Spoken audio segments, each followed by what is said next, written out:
na leo tumekuwa katika kijiji ambacho kimefaidika na mradi ambao tumeweza kuufadhili kama UNDP wa kulinda vile vyanzo vya malisho ya kusaidia wanyama wao na maisha yao kwa ujumla yaende vile ambavyo walivyozoea. Kwanza baada ya kuchaguliwa kwa champion tulijadiliana na mume wangu, tukaona lile eneo lipo tu, ili tukaotesha majani.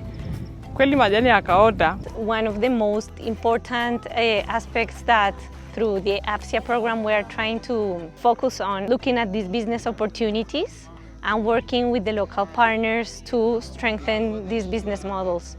So for example, with Savannas Forever, they have identified a lot of different options that can strengthen their business model and diversify the revenue for their own operation.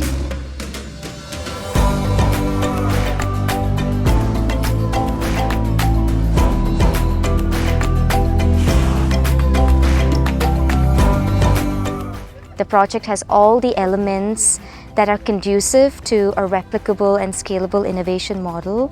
We've seen the combination of using science along with indigenous and local knowledge, but more importantly, using it in a way that is community-driven. We see a lot of potential with this initiative because there is clearly a business model that can generate revenue and become a social enterprise for the community.